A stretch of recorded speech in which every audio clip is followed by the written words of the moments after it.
اعوذ باللہ من الشیطان الرجیم بسم اللہ الرحمن الرحیم رب اشرح لی صدری ویسر لی امری واحلل عقدۃ من لسانی یفقہوا قولی۔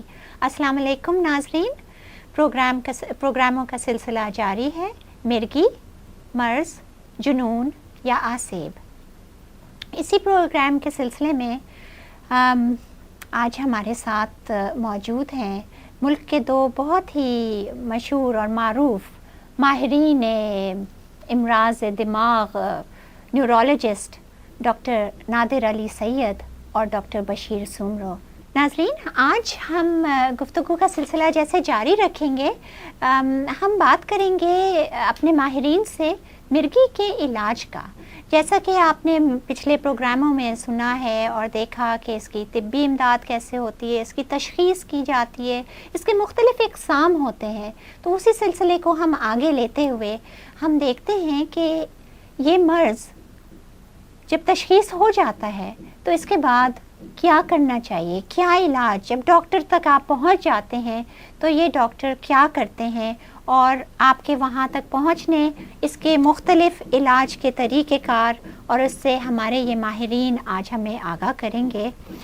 تو آپ لوگوں کو پتہ ہے کہ جب مرگی کا نام سنتے ہیں تو ایک معاشرے میں اس نام کے ساتھ اتنا زیادہ خوف اور ہراس موجود ہے کہ لوگ سمجھتے ہیں کہ یہ تو بس ایک موت کا پیغام آ گیا ہے۔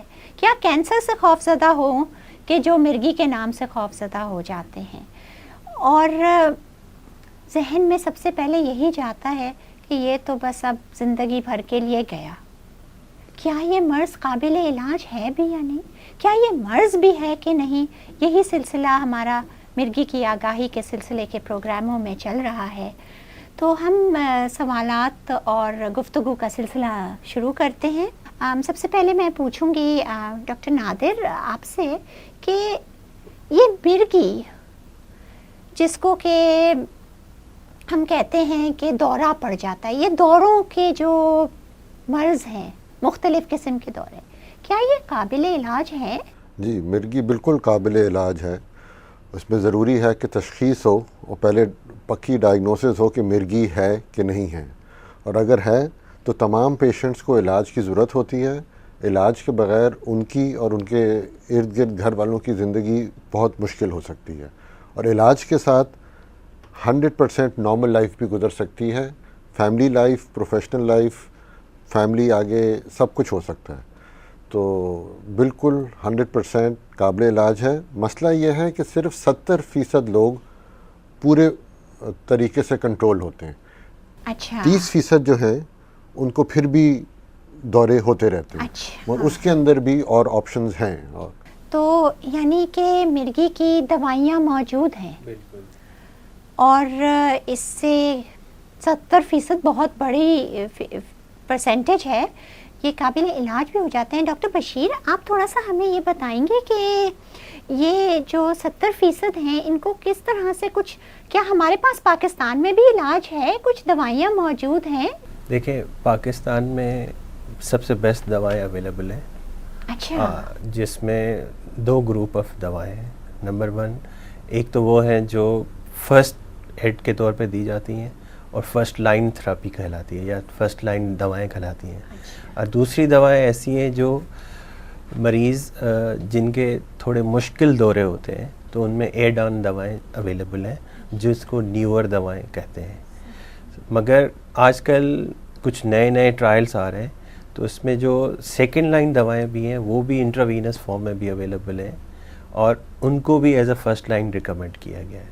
اچھا، یعنی ڈائریکٹ انجیکشن بھی ڈائریکٹ انجیکشنز بھی لگ جاتے ہیں، اور اس میں ان کے انفیوژنز بھی لگ جاتے ہیں، اینڈ دین اس کے بعد ان کے کنٹینیوٹی آف دا میڈیکیشن بھی ہو جاتی ہے، جو بہت آسان اور منہ کے ذریعے سے دی جا سکتی ہیں۔ اور آج کل تو ایسی دوائیں بھی ہیں جو صرف 2 وقت استعمال کرنی ہے آپ نے، صبح اور رات۔ صرف جو پاکستان میں یا ہمارے پریکٹس میں یہ مسئلہ ہے وہ کمپلائنس کا بڑا مسئلہ ہے، کہ لوگوں کو بتایا جاتا ہے کہ یہ 2 وقت کی دوا ہے، ایک صبح کھانی ہے، ایک رات کھانی ہے، تو اس میں سے تھوڑی سی ٹیلر ماسٹر فیملیز کرتی ہیں، یا پیشنٹ خود کرتا ہے، صبح کی دوا مس کر دی یا رات کو کھا لی، تو اس میں جو پراپر جو دوا کا سرکولیٹنگ یا گردشی لیول ہوتا ہے وہ خون میں نہیں کرتا. اچھا، یعنی وقت پہ کھانی بہت ضروری ہے. وقت پہ کھانا اور کنٹینیوٹی آف دوا کا کھانا ضروری ہے. ڈاکٹر صاحب اگر ایک آدھ گھنٹہ آگے پیچھے ہو جائے بالکل تو وقت پہ کبھی کوئی ضروری نہیں ہے، تو کچھ فرق پڑے گا کیا؟ بٹ اس کو ود ان اپنے ٹائم رینج، جیسے صبح کا ڈوز ہے اگر وہ دوپہر تک بھی کھا لے تو اٹس ایکسیپٹیبل، تاکہ گردشی لیول اگر بھول گئے ہیں تو جیسے یاد آئے فوراً لے لیں. اچھا ڈاکٹر نادر، ہم جیسے ہم کہہ رہے ہیں کہ دوائیاں موجود ہیں، اگر کوئی مریض آتا ہے ہمارے پاس اور اس کی تشخیص ہوتی ہے کہ اس کو مرگی کا دورہ ہوا ہے، تو آپ لوگ ماشاءاللہ سے ہر وقت دیکھتے ہیں اس قسم کے مریض، تو آپ اس کو کس طرح سے اس کے علاج کو آپ اس کو بتاتے ہیں کہ یہ کیا ہے؟ اور وہ بضد ہے، فرض کریں وہ مریض بضد ہے کہ نہیں یہ تو مجھے ہمارے پڑوسی نے بتایا تھا کہ یہ تو آسیب چڑھا ہوا ہے، لیکن دوسرا پڑوسی جو ہے اس نے کہا نہیں ڈاکٹر کو بھی دکھا لو کہ یہ کچھ، تو آپ اس کو کس طرح سے اپروچ کرتے ہیں؟ آپ اس کو دوائی تک کیسے لے کے آتے ہیں؟ اپروچ کے اندر سب سے پہلے سب سے ضروری جو ٹیسٹ ہوتا ہے وہ پیشنٹ کی کہانی ہے. ایک اس میں پیشنٹ کی کہانی چاہیے ہوتی ہے، اور ایک جو کوئی گواہ جو وٹنس ہوتا ہے جس نے دیکھا ہے دورہ. ان دونوں کی کہانی سن کے فیصلہ زیادہ تر کیسز میں ہو سکتا ہے کہ یہ واقعی مرگی ہے یا نہیں ہے. اور جہاں تک جن اور ان ساری چیزوں کا تعلق ہے، یہ ہزاروں سال سے یہ چیزیں لوگوں کے دماغ میں گھوم رہی ہیں. دراصل ہوتا یہ ہے کہ مرگی کے اندر ایک نارمل انسان چند منٹوں کے لیے بالکل مختلف ہو جاتا ہے، گر جاتا ہے، جھٹکے لگتے ہیں، عجیب عجیب آوازیں منہ سے نکلتی ہیں، تو لوگ سمجھتے ہیں کوئی کنٹرول ہو رہا ہے، کوئی سایہ ہو گیا. کوئی ایسی چیز نہیں ہوتی. یہ دیکھا گیا ہے کہ دماغ کے اندر بجلی کا نظام جو ہوتا ہے وہ خراب ہوتا ہے. اس کے اندر ایک طرح کا زیادہ بجلی بن جاتی ہے اور اس سے باڈی کے اوپر اثرات آتے ہیں، اور عام طور پہ چند منٹوں کے لیے آتے ہیں، پھر ٹھیک ہو جاتا ہے، اور پھر انسان سو کے پھر اٹھ کے نارمل ہو جاتا ہے. اور پھر ایک انسان جو ابھی زمین پہ پڑا ہوا ہے، تڑپ رہا ہے، اور پھر آدھے گھنٹے بعد بالکل ٹھیک ہے، تو اس سے بھی لوگوں کو ذرا لگتا ہے. تو ان کو سمجھانے کی ضرورت ہوتی ہے کہ یہ مسئلہ ہے کیا. اس کے بعد زیادہ تر مریض، خاص طور پہ جو سمجھدار ہیں، ان کو سمجھ آ جاتی ہے کہ یہ بیماری ہے اور اس کا علاج کرنا ضروری ہے، اور وہ دوا لینے پہ رضامند ہو جاتے ہیں. تو آپ کس طرح سے دوائی کی بھی جو بہت ساری درجنوں دوائیاں ہیں، آپشنز ہیں، اس کے اندر جو بیسٹ دوائی ہیں اس کے اندر کئی چیزیں دیکھنی پڑتی ہیں. ایک چیز سب سے ضروری ہے کہ مرگی کا کس قسم کا دورہ پڑتا ہے. مختلف قسم کے دوروں کے لیے مختلف قسم کی دوائیاں. اس کے اندر کبھی کبھی ٹیسٹس بھی کرنے پڑتے ہیں، جیسے دل کا ای سی جی ہوتا ہے تو دماغ کا ای جی ہوتا ہے، یا ایم آر آئی. ان طرح کے ٹیسٹوں کے بعد نتیجے پہ پہنچ سکتے ہیں کہ کس طرح کی مرگی ہے. اس حساب سے پھر یہ بھی دیکھنا پڑتا ہے کہ عورت ہے، کیونکہ کچھ دوائیاں جو ہیں جو چائلڈ بیئرنگ ایج کی عورتوں کو نہیں دی جا سکتی. بچوں کی ایج کیا ہے، افورڈیبلٹی، کہ افورڈ کر سکتے ہیں مہنگی دوائیاں. ایک چیز ہے کہ یہ مہنگی دوائیاں ضروری نہیں ہیں کہ سستی دوائیوں سے بہتر ہیں. ہاں، کیونکہ کئی سستی دوائیاں بھی ایک پیشنٹ کے اندر مہنگی دوائیوں سے زیادہ مؤثر ہو سکتی ہیں. تو یہ سارے فیکٹر سوچ کے پھر دوائی دینی ہوتی ہے. یہ پہلی دوائی دینا امپورٹنٹ ڈیسیشن اس لیے کیونکہ زیادہ تر پیشنٹ جو ایک دوائی جس پہ شروع کرتے ہیں اسی پہ چلتے ہیں سالوں. ڈاکٹر صاحب اگر دوائی شروع کر دی ہے ہم نے، ڈاکٹر بشیر سمرو، آپ یہ بتائیے کہ آپ اپنے مریضوں کو کس طرح سے کمپلائنس، آپ نے کہا ایک ایشو بہت رہتا ہے، تو آپ اس کمپلائنس کو کس طرح سے آپ مریض کو سمجھاتے ہیں؟ ہمارے ناظرین بھی سمجھنا چاہیں گے. اور کتنے عرصے تک کیا یہ دوائی، ایک جس طرح کہ نزلہ ہوا، زکام ہوا یا بخار ہوا تو ہم نے 2 گولی پیناڈول کی کھائی، بخار اتر گیا، تو جب دورہ پڑا تو دوا کھا لی اور پھر ٹھیک، یہ اس کا کس طرح سے علاج کو لے کر چلتے ہیں؟ دیکھیں، سب سے پہلے تو جو پیشنٹ ہوتے ہیں اس کی جو مین سوشو اکنامک بڑا دیکھنا پڑتا ہے. اور ہم جس معاشرے میں پریکٹس کر رہے ہیں تو اس میں ایک تو یہ مرض ایسا ہے کہ جس کے لیے لانگ ٹرم تھراپی چاہیے، تو آپ کو یہ کنسیڈر کیا جاتا ہے کہ یعنی زیادہ عرصے تک افورڈیبلٹی کیسی ہے. اور اگر ہم جیسے ڈاکٹر نادر نے کہا کہ میل اور فیمیل اور چائلڈ بیئرنگ کا، یہ بڑا خیال ذہن میں رکھنا پڑتا ہے.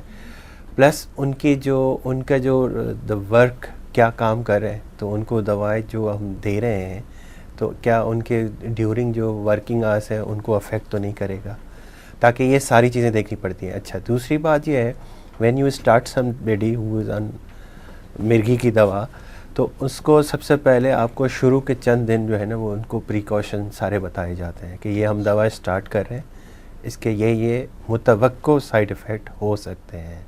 پلس ہم ان کو یہ کہتے ہیں کہ بھئی آپ یہ دوا شروع کر دیں, اینڈ دین اگر آپ یہ کانٹیکٹ نمبر ہے, اگر آپ کو کوئی سائیڈ افیکٹ ہو اس دوا کا ہم ایکسپیکٹ کریں گے یہ سائیڈ افیکٹ ہو سکتا ہے, تو آپ کو you have to report us on the telephone. اگر نہیں تو آپ فری آف کاسٹ آ کے ہمیں بتا بھی سکتے ہیں. شروع کے چند دن ہمیں ضروری ہوتا ہے, ایٹ لیسٹ فرسٹ جو 2 ویکس ہوتے ہیں وہ کروشل ہوتے ہیں, بیکاز سائیڈ افیکٹ اسی 2 ویکس کے اندر آپ کو آ سکتے ہیں.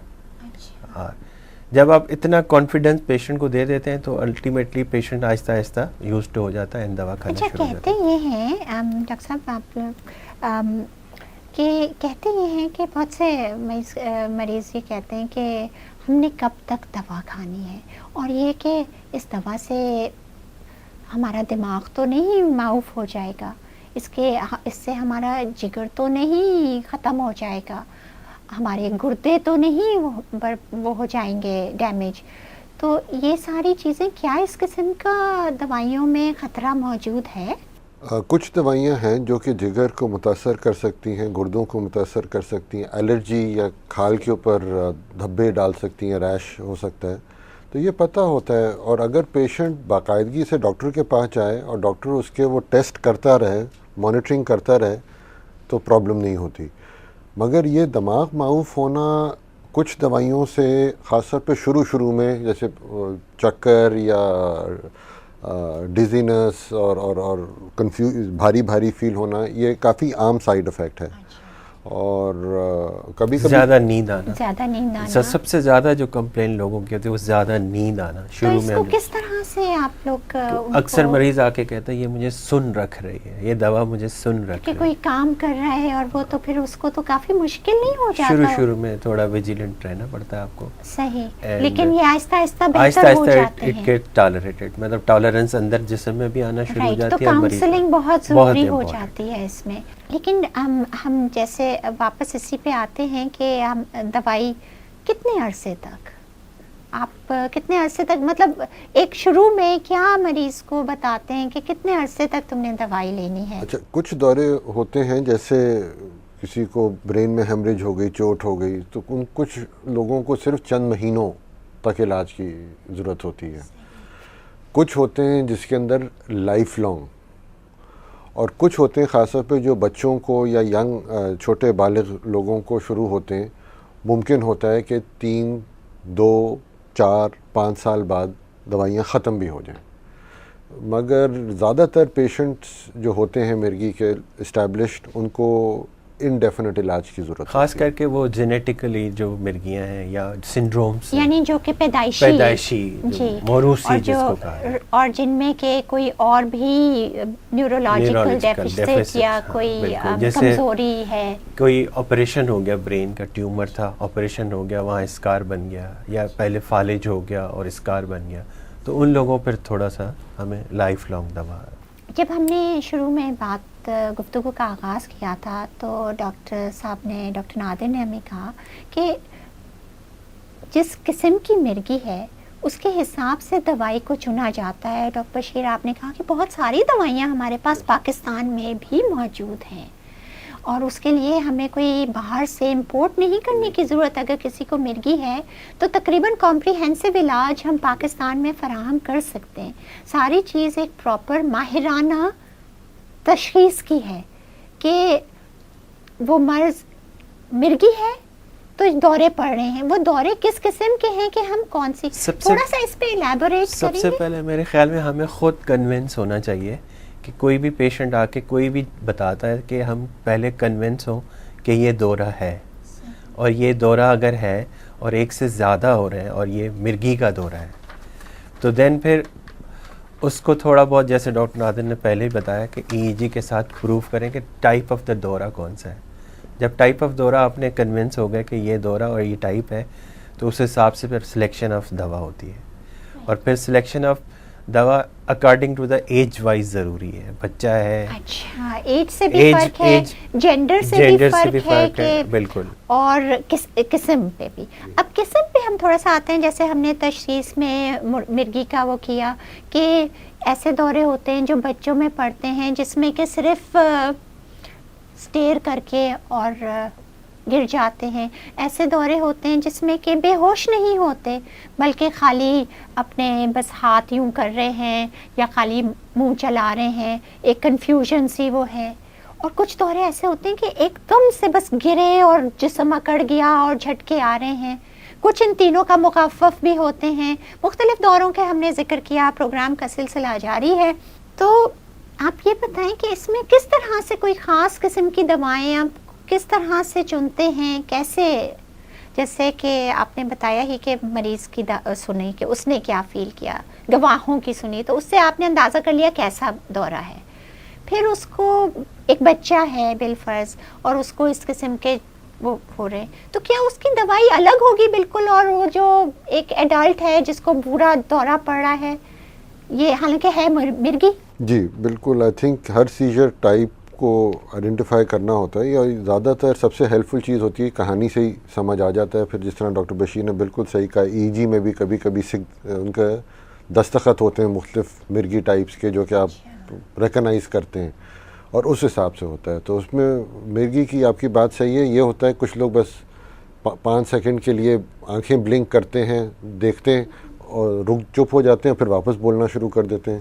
اور کچھ لوگ آدھے گھنٹے تک گر کے جھٹکے لیتے ہیں. تو ان کی مختلف دوائیاں ہیں اور صحیح دوائی دینا ضروری ہے. غلط دوائی دینے سے مرگی, یہ بھی دیکھا گیا ہے کہ کچھ سیجرز میں غلط دوائی دیں تو مرگی اور ورس بھی ہو سکتی ہے.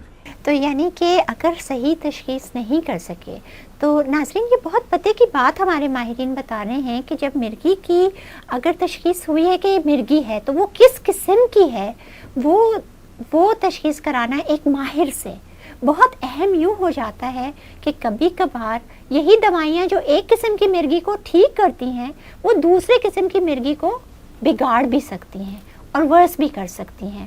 تو ڈاکٹر صاحب یہ بتائیے کہ کوئی ایسی دوا ہے جو کہ فوری دورے کو روک دیتی ہے, کوئی ایسی جادو کی چھڑی ہے ہمارے پاس, کوئی ایجاد ہوئی ہے؟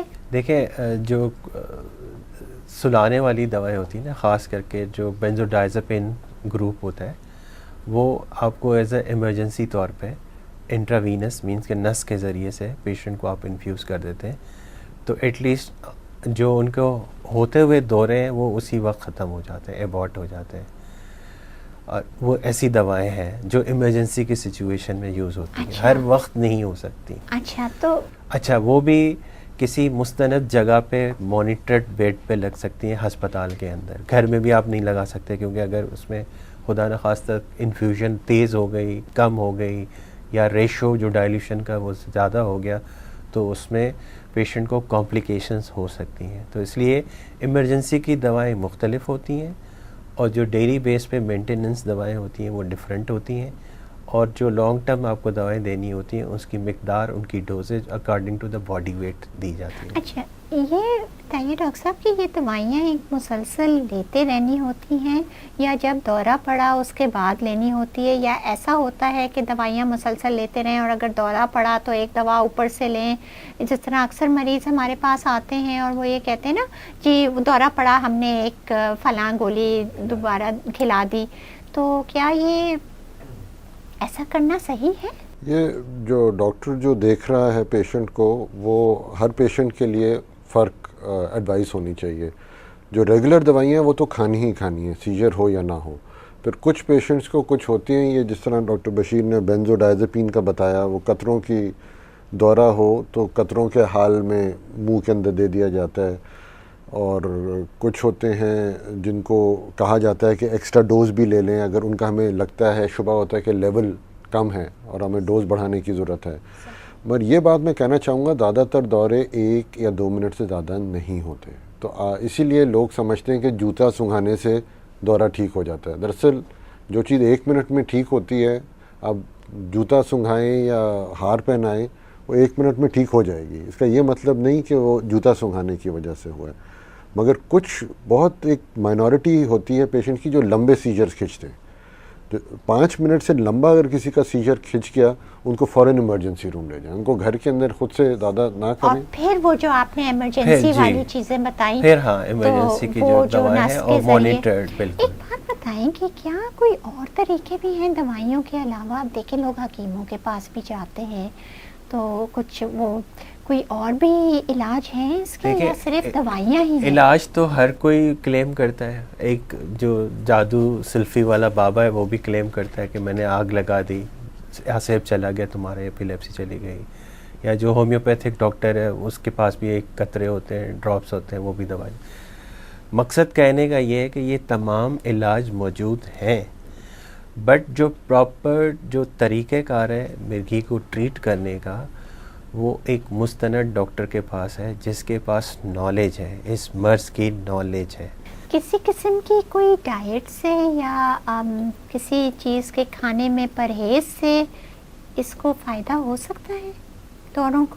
ایک کیٹوجینک ڈائٹ کے نام سے ایک خاص غذا ہوتی ہے جو کہ کچھ بچوں کو خاص طور پہ اور بالغوں کو بھی فائدہ دے سکتی ہے. بڑا مشکل کام ہوتا ہے, بڑی اسپیشل ڈائٹ دینی ہوتی ہے جو کہ ڈائٹیشن پلان کرتا ہے ہر پیشنٹ کے لیے.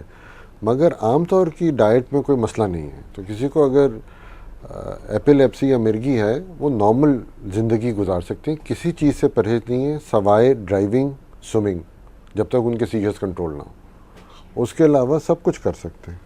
کیٹوجینک ڈائٹ کیا ہے؟ کچھ تھوڑا سا اس میں جو کنٹینٹ ہے اس میں یہ رکھتے ہیں کہ جو اس کے کنٹینٹس ہیں وہ میرے خیال میں تھوڑا سا اسٹارونگ کی طرف اس کو لے جاتے ہیں. فیٹ زیادہ ہوتی ہے اس میں, تو پھر اس میں پھر اور وہ مسئلے کولیسٹرول وغیرہ کے بڑوں میں نہیں شروع ہو جائیں گے؟ ہاں بڑے ہو سکتے ہیں, مگر اس کے اوپر جو تحقیق کی گئی ہے دیکھا گیا ہے کہ ایسے پیشنٹ جو کہ دنیا کی کوئی دوائی نہیں کام کری, صرف اور صرف ڈائٹ ریگولیشن سے ہو گیا.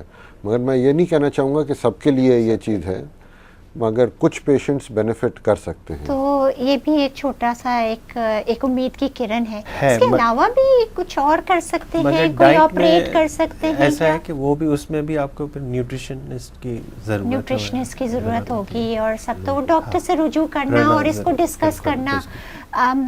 یہ بتائیے کہ اس کے علاج میں نیند کا, الکوہول, شراب, اور یہ جو ہمارے ہاں گٹکا ہے, گٹکا, تمباکو اور اس قسم کی چیزیں, چرس, کوکین, ان کا کوئی رول ہے اس میں؟ جی بالکل. الکوہول ریلیٹڈ سیجرز امریکہ کے اندر سب سے عام مرگی کی سیجرز کی وجہ ہیں الکوہول ریلیٹڈ. وہ جب چھوڑتے ہیں تب بھی ہوتے ہیں, جب لیتے ہیں تب بھی ہوتے ہیں. اس کے علاوہ جو منشیات ہیں خاص طور پہ جیسے کوکین ہے اور وہ ایمفیٹامینز جو راکٹ وغیرہ لیتے ہیں اس سے بھی ہو سکتے ہیں. جو دوسری دوائیاں کچھ لوگ اس کو کہتے ہیں کہ اس سے ہم علاج کریں گے, یہ مرغی کو بگاڑتے ہیں زیادہ تر یہ چیزیں بگاڑتی ہیں. رادر کہ جو ایک مرغی کا مریض ہے اور دوا پہ ہے, اس سے پرہیز کرنا چاہیے, اس سے پرہیز کرنی چاہیے, اور چند فیکٹرز اس کو ویسے بھی اس کو ایکسپلین کیے جاتے ہیں. اچھا, کچھ جب ہم سمجھاتے ہیں مریضوں کو کہ یہ دماغ سے ہے, تو کچھ مریض ہم سے کہتے ہیں کہ ڈاکٹر صاحب دماغ میں جو خرابی ہے اس کو نکال دینا. کیا یہ ایسا ہے, ہو سکتا ہے کہ اس کو نکالا جا سکے, یا کیا وہ خرابی ایسی ہے جو ہمیں نظر آتی ہے, اور کیا سرجری کی جا سکتی ہے اس میں؟ آپ پلیز آپ دونوں اپنی رائے دیجیے. یہ بہت اہم ایک امید کی کرن ہے. ہمارے ہاں سرجیکل انٹرونشن کی جا رہی ہے, اور کافی مستند جو نیورو سرجنز ہیں وہ اس کا علاج کر رہے ہیں بائی در سرجری. اور سرجری کے بھی مختلف اسٹیجز ہوتے ہیں. اگر ایک فوکس ہے تو فوکس کو جہاں سے یہ بجلی جنریٹ ہو رہی ہے تو اس کو ریسیٹ کر لیتے ہیں, یا کچھ مختلف اقسام ہے. اس میں میرے خیال میں ڈاکٹر نادر جی, جیسے ٹیمپورل لوب ایپیلیپسی ہوتی ہے, خاص طور پہ اگر ایم آر آئی پہ بھی ہمیں وہاں پہ خلل نظر آ جائے اور ای جی پہ بھی خلل نظر آ جائے, تو سرجری کے بعد 80% سے بھی زیادہ پیشنٹس کو بہت زیادہ فائدہ ہو سکتا ہے. مگر سرجری کے اندر ہمیشہ ایک چھوٹا سا رسک ہوتا ہے, تو یہ سوچ سمجھ کے ہی کرنا چاہیے اور جن لوگوں کو کافی ایکسپیرینس ہے انہی کو اس چیز میں ہاتھ ڈالنا چاہیے، مگر بالکل سرجیکل آپشنز ہوتے ہیں. اور آج کل ایک لیزر تھراپی بھی ہے، گاما نائف، اور اس کا بھی ذکر لوگ کہتے ہیں ہم لیزر سے کٹوا دیں، کیا ایسا ممکن ہے؟ ابھی میرا خیال ہے گاما نائف کے اوپر گاما میں نائف ذرا پہ اتنا ابھی کام نہیں ہوا ہے، ایکسپیریمنٹل ہے، اس پہ اسٹڈیز ہو رہی ہیں، لیکن یہ آگے جا کے شاید امید کی ایک اچھی کرن بن سکتی ہے. مگر یہ ایک باہر کے ملکوں میں، خاص کر کے یو ایس اینڈ آسٹریلیا میں، ایک بیٹری کا کافی رول ہے، ویگل نرو اسٹیمولیشن، مگر اس کے لیے پیس میکر کی طرح وہ لگا دیتے ہیں، ویگس نرو سے اٹیچ کرتے ہیں، اور پھر جب دورے ہوں تو اس کو بیٹری کو آن کر دیتے ہیں. اس کا کافی جو ہے وہ چرچا ہے، مگر ہمارے ہاں اس کے لیے پھر لاجسٹیکلی پاسبل نہیں ہے، ایکسپرٹس نہیں ہے، پیسوں کا بہت اس میں انٹرونشن ہے. باتوں کا سلسلہ اور بہت چیزیں، معلومات ہمیں حاصل ہو رہی ہے، اور دل چاہتا ہے کہ اس کو کنٹینیو رکھیں، لیکن ہر چیز جو ہے اپنے اختتام پہ آ رہی ہوتی ہے. ہمارے پروگرام کا بھی اختتام ہوا چاہتا ہے. میں چاہوں گی کہ ڈاکٹر نادر اپنے ایکسپیرینس کو پیش نظر رکھتے ہوئے ناظرین کو ایک چھوٹا سا پیغام دیں علاج کے حوالے سے. ایپیلیپسی یا مرگی قابل علاج ہے، سب کا علاج ہونا چاہیے، اور ایک دفعہ علاج شروع ہو جائے تو باقاعدگی سے ہو تو اس سے ہی آپ کو فائدہ ہو سکتا ہے. اور ضروری نہیں ہے کہ ہر پیشنٹ ساری زندگی دوائیاں لیں، کچھ پیشنٹس کی دوائیاں بند بھی ہو سکتی ہیں. تو اور اس میں کوئی جن بھوت، کوئی ایسی چیز کا کوئی حال نہیں ہوتا، کوئی دخل نہیں ہوتا، سب کہانیاں. اور زیادہ تر پیشنٹس ٹریٹمنٹ ماڈرن ٹریٹمنٹ سے بہت فائدہ اٹھا سکتے ہیں. آپ اپنے تجربے سے، ہم بہت خوش نصیب ہیں کہ آپ دونوں یہاں پہ ہیں. ہم چاہ رہے ہیں کہ جتنا زیادہ سے زیادہ آپ سے ہمارے ناظرین استفادہ اٹھا سکیں. پلیز کچھ پیغام سب سے جو امپورٹنٹ چیز ہے میرے نظر میں ایز اے پریکٹیشنر، وہ پیشنٹ اینڈ فیملی ایجوکیشن بہت ضروری ہے. اس مرض کے بارے میں سب سے پہلے ان کو ایکسپلین کیا جائے، فیملی کو، پیشنٹ کو، تاکہ اس میں جو کمپلائنس ریٹ ہے وہ سب سے زیادہ 100% اسی وقت ہوگا جب آپ پیشنٹ اور پیشنٹ کی فیملی کو ایکسپلین کریں گے اینڈ ایجوکیٹ کریں گے.